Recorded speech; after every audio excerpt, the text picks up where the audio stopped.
Graça e paz aos irmãos. Prazer estar aqui nestes dias preparados para trabalharmos aí esse tema pós-modernidade. Os irmãos orem por nós. Estamos aí envolvidos em diversas atividades, trabalhando com Igreja Batista Nações Unidas lá na cidade de São Paulo, envolvido com seminário, faculdade de teologia.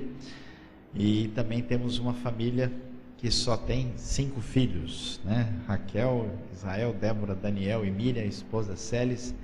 O pessoal perguntou para mim já qual é a fase que os seus filhos estão passando. Eu respondo todas, porque tem filha que vai fazer 21 e filha que tem 5. Então imagina só o que acontece. Então lá em casa é uma verdadeira pós-modernidade, né?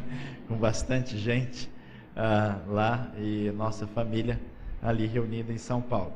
Nós também estamos aí terminando um projeto com a Rádio Transmundial, que os irmãos aqui podem ouvir, ou pela internet, não sei se consegue por ondas curtas também, o projeto Rota 66, um comentário bíblico falado em todas as escrituras. Mas muito bem, preste bem atenção, porque nós vamos falar de um assunto complicado, difícil, né? Bastante assim, que exige uma atenção maior, porque na verdade esse é um assunto que envolve bastante questões ligadas tanto à filosofia como à sociologia, à pós-modernidade, e que é importante para entendermos o mundo em que nós estamos inseridos, para pensarmos a nossa fé e o nosso testemunho como cristãos dentro dessa realidade. Então a pós-modernidade aí vai ser o desafio desses dias, e eu peço assim a paciência de vocês, porque no final a gente certamente vai entender diversas coisas importantes para o nosso cristianismo. Então vamos pensar.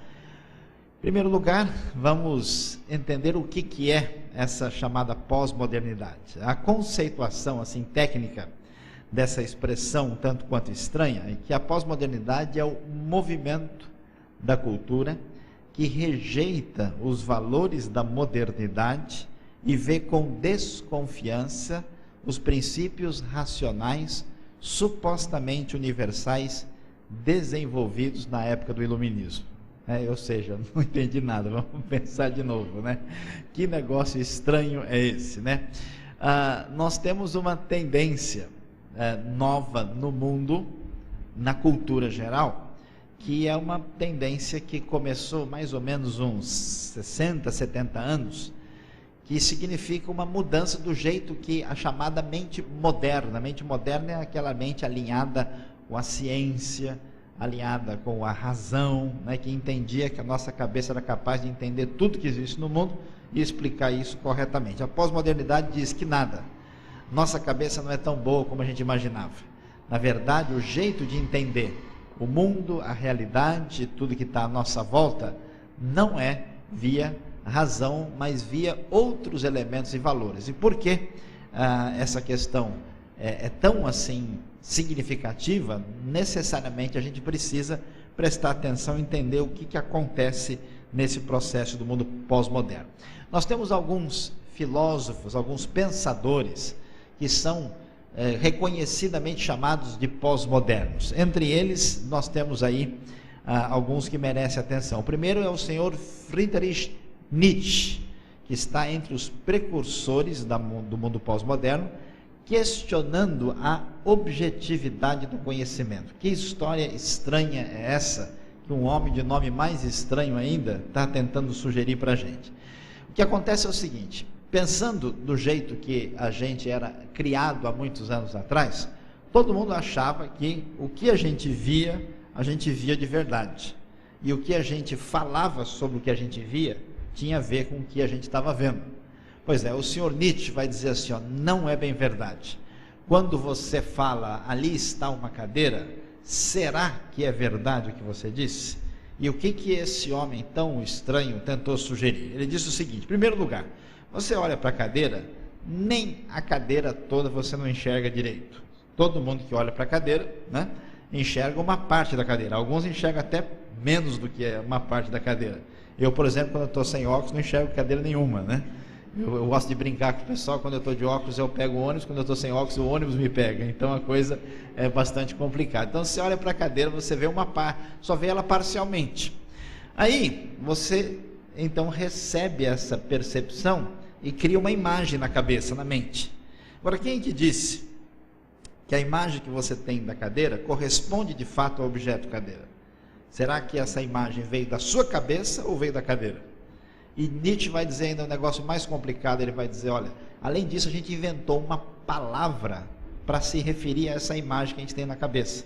Agora, quem disse que existe suficiente cadeirice na cadeira para que ela se chame cadeira? Não tem nenhuma ligação entre o nome da cadeira e o objeto.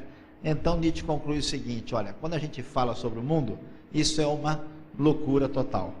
Na verdade, tudo é coisa de dentro da nossa cabeça que nada tem a ver com o mundo lá fora. Então ele disse que nós estamos presos no joguinho interno lógico da nossa cabeça, que tudo que a gente fala sobre o mundo, na verdade, é apenas compreensão da nossa mente, nada tem a ver com a realidade. Ou seja, quando a gente fala, só sai loucura, asneira e tolice. Nietzsche, então, com isso, sugeriu que ninguém é capaz de falar nada direito sobre coisa alguma. Nessa mesma linha de pensamento, um outro rapaz nada simpático, o senhor Michel Foucault, ele disse o seguinte, que a palavra, né, o discurso que a gente fala, na verdade só tem uma intenção. Tem a intenção não de comunicar as coisas, porque ninguém comunica nada. Foucault dizia que a linguagem, como ela é na verdade uma realidade que não consegue ter acesso, né, à essência das coisas, a linguagem serve principalmente para dominar os outros. Toda linguagem é uma manipulação de poder, né? Aí a relação entre palavra, conhecimento e poder foi a preocupação dele. Então observe bem que esses pós-modernos não acreditam que a nossa razão, que a nossa mente tem capacidade de entender o mundo, de explicar a vida e de nos ajudar a solucionar os nossos problemas. Essa é a visão que esses homens tiveram e que está cada vez mais impregnada dentro da nossa cultura, na música popular, nos filmes, nos seriados, nas novelas, na conversa do cotidiano e até mesmo na arte que é expressa aí pelos diversos museus da vida.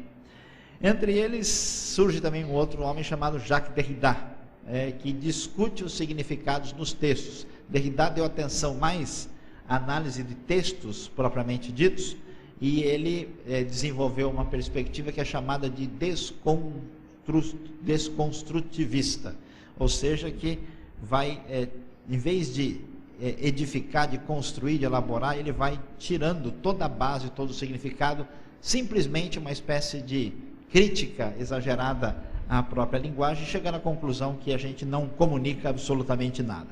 Diante disso, nós temos um desafio para entender o que é que acontece nesse mundo pós-moderno. Onde é que nós estamos, o que foi que aconteceu? Então veja bem, nós temos aqui, né, uma diferença fundamental entre modernidade e pós-modernidade. Então você vai ficar meio confuso, mas eu prometo que a gente vai tentar ajudar aí, né? Que a modernidade é a coisa antiga e a pós-modernidade é o que a gente está vendo hoje, né? E o que é essa modernidade? A modernidade era o jeito de pensar que se desenvolveu inicialmente na Europa Ocidental, que entendia que nós seríamos capazes de enxergar o mundo corretamente por meio da nossa mente, da nossa razão. A marca da modernidade foi o Renascimento italiano, para o pessoal aí que gosta de estudar história, né? Foi o surgimento do racionalismo francês com o famoso René Descartes, né? Aquele amigo de vocês da matemática. Então, a modernidade, ela mudou, né, um conceito que vinha da Idade Média. Qual era a ideia que existia na Idade Média? Na Idade Média, a verdade não estava na razão, a verdade estava na instituição. Você tinha uma instituição que dominava a Idade Média, né, a Igreja Católica Romana, e quando alguém queria saber o que era verdadeiro, o que ela tinha que fazer? Perguntar para a igreja. A igreja que dizia. Se alguém não aceitasse a sugestão de verdade da igreja, essa pessoa poderia ter vários problemas. O senhor Galileu, por exemplo, poderia contar algumas das suas dificuldades com isso, né? A verdade está definida pela própria igreja. Ninguém tinha direito de questionar a igreja. Então, se a pessoa se afastasse da igreja, ela estava perdida, como dizia o próprio catolicismo medieval, né? Extra ecclesia nulla salus. Fora da igreja não há salvação. Aí o que acontece? O mundo moderno questionou isso. Não, peraí, a verdade não está na instituição. Não é bem assim que a gente simplesmente tem uma instituição sagrada que é um depósito de verdade. Não, a verdade está numa espécie de capacidade que nós temos aqui dentro, né? Entre as duas orelhas, que funciona, chamada razão, que tem a condição de perceber a harmonia, a proporção, a estrutura lógica, né, que existe no universo, e portanto a verdade é adquirida mediante o uso e exercício da razão, de modo que tudo aquilo que não cabe na razão está afastado da verdade. O famoso Descartes desenvolveu aquele chamado, né, discurso do método, exatamente para a pessoa chegar e dizer, ó, não tem jeito de duvidar que eu estou duvidando, portanto eu penso, logo existo, que o pessoal já estudou por aí, né, o cogito ergo sum. Então, a ideia da modernidade é que a razão consegue explicar tudo. O mundo pós-moderno vai chegar, vai mudar tudo isso. Então vamos dar uma olhadinha aqui para a gente entender o que foi que aconteceu do século XVI até o começo do século XX, o que aconteceu depois de 1930 principalmente, mas com mais força depois da Segunda Guerra Mundial, para ver qual foi a mudança que houve do mundo moderno para o mundo pós-moderno. Preste atenção, numa igreja tem vários tipos de pessoas que estão vivendo lá. Existem alguns pós-modernos, existem alguns com o número de RG mais baixo, que são modernos, e tem gente até que está na pré-modernidade ainda, está lá, né, nos tempos de outrora, né, está numa outra situação. Então vamos ver se a gente consegue entender. Olha só, a modernidade, ela se baseava num paradigma que era o naturalismo. O que é esse negócio de naturalismo? É acreditar que nós temos apenas à nossa disposição aquilo que nos é apresentado como natureza, ou seja, não existe nenhum mundo sobrenatural, somente aquilo que aparece para nós na chamada natureza. Quer ver um exemplo interessante do que é uma perspectiva naturalista? Eu sei que agora vocês vão talvez aí se lembrar. Quem que já assistiu aqui o desenho do Scooby-Doo? Levanta a mão. Olha lá, o pessoal todo está se aprofundando na cultura aí, com o estudo, né? Bem sério, né? Então, o Scooby-Doo tradicional, como é que funciona a história do Scooby-Doo? Né? Com o Salsicha, ou Shaggy, alguma coisa do tipo, né? O Scooby-Doo, sempre que eles vão para um determinado lugar, lá dizem que tem um fantasma. E aí o que acontece? Eles vão procurar pesquisar e vão ver o que está acontecendo e descobrem que nunca há nenhum fantasma de verdade. Toda vez que alguém falar que apareceu um fantasma, uma assombração, uma coisa sobrenatural, sempre tem uma explicação natural que revela o que aconteceu. Então o desenho do Scooby-Doo é um desenho totalmente naturalista, que deixa a gente concluir facilmente que nunca uma aparição sobrenatural é sobrenatural coisa nenhuma. Sempre há uma explicação que mostra que aquilo é totalmente natural. É alguém que estava usando uma máscara, é porque alguém estava com lençol, que jogou uma farinha com luz, e sempre acontece alguma coisa que dá para entender. A pós-modernidade mudou isso. A pós-modernidade, inclusive o novo Scooby-Doo mais recente, já tem coisas diferentes do antigo. A coisa agora já fica na dúvida, tem coisa que não se explica como se explicava antigamente. Porque o mundo pós-moderno acredita em tudo.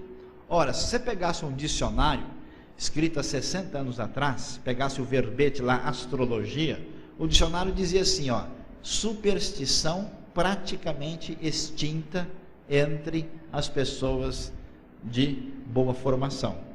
Se você hoje for ver a astrologia, imagina, isso aí é uma coisa cultural, importante, né?